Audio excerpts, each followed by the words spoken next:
teman-teman, perkenalkan nama saya Firman Abdullah dengan NIM 532423061. Saya mahasiswa dari Universitas Negeri Gorontalo, jurusan Informatika, Prodi Teknologi Informasi. Nah, pada kesempatan ini saya akan menjelaskan tentang peranan psikologi pendidikan dalam proses pembelajaran. Nah, konsep dari psikologi pendidikan adalah pelayanan yang khusus bagi siswa.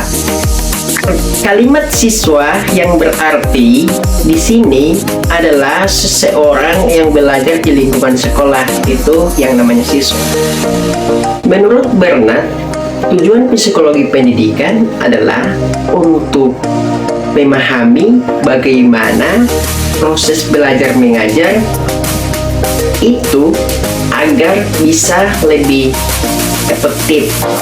Kemudian pendapat dari Milgram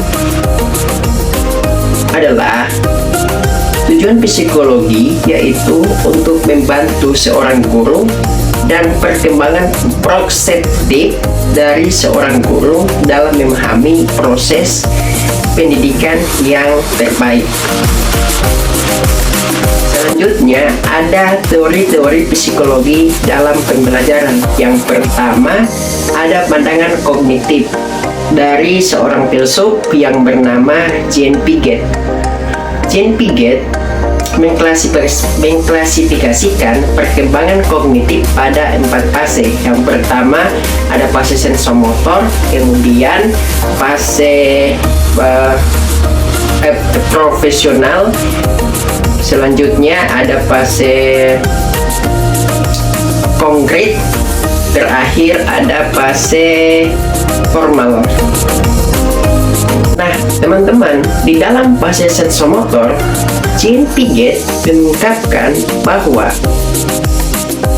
anak mulai dari usia 0 atau mulai dari sejak lahir sampai dengan usia 2 tahun, mereka mulai berkembang melalui indera dan gerakan fisiknya seperti melihat, meraba, dan mencicipi benda-benda sekitarnya. Kemudian pada fase profesional. Nah, pada fase ini terjadi sekitar usia 2 sampai dengan 7 tahun. Pada fase ini, imajinasi anak berkembang pesat, tetapi mereka belum bisa memahami atau sulit memahami bentuk abstrak. Selanjutnya ada fase operasi konkret. Nah, pada tahap ini anak-anak mulai melakukan operasi konkret seperti mengurutkan, mengelompokkan, dan memahami konsep-konsep observasi. Ini terjadi pada rentan usia 7 sampai dengan 11 tahun. Yang terakhir ada fase operasional. Nah, fase ini terjadi pada usia 11 tahun sampai dengan seterusnya. Fase ini anak-anak mulai mengenal operasi mental yang abstrak dan logis, dan mereka mampu memahami abstrak dan juga merencanakan masa depan. Selanjutnya, teman-teman, kita akan masuk di pembahasan peran psikologi pendidikan. Yang pertama, peran psikologi pendidikan itu harus mempersiapkan para guru atau calon guru menjadi seorang profesional. Apa sih guru yang profesional itu? Nah, ternyata teman-teman, yang dimaksud dengan guru profesional ini yaitu harus memiliki ketakwaan dan beriman. Nah, ternyata ketakwaan dan beriman ini merupakan modal utama untuk seorang guru. Kemudian, seorang guru yang profesional harus menguasai ilmu agama. Kenapa harus menguasai ilmu agama? Karena di dalam ilmu agama ada nilai moral dan etika. Selanjutnya, teman-teman harus juga menguasai keilmuan pedagogik. Apa sih keilmuan pedagogik itu?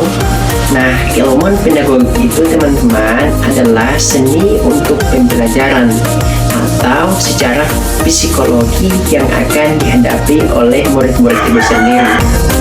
Selanjutnya juga seorang guru harus menguasai ilmu profesional. Nah, bagaimana seorang guru bersifat profesional? Yaitu dengan cara tidak membeda-bedakan antara murid yang satu dan murid yang lainnya. Kemudian seorang guru juga harus memiliki kepribadian yang baik.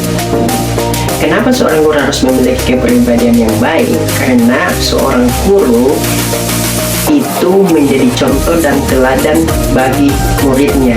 Jadi seorang guru itu harus menampilkan perilaku yang baik. Kemudian seorang guru juga harus menciptakan kelas yang sosial, di mana seorang guru mampu menjadi rumah bagi seorang muridnya, supaya di dalam proses pembelajaran nanti murid-murid itu cenderung nyaman di kelas. Kemudian juga seorang guru harus mampu memberikan motivasi. Seorang guru harus menjadi mentor dan motivator yang kuat bagi apabila menemui seorang siswa yang cenderung malas dan nakal. Kemudian peran psikologi pendidikan juga berperan dalam mempersiapkan perkembangan perbaikan dan kurikulum belajar. Jadi para guru harus mempersiapkan kurikulum belajar yang baik. Peran psikologi juga mampu mempengaruhi ide dan administratif supervisi.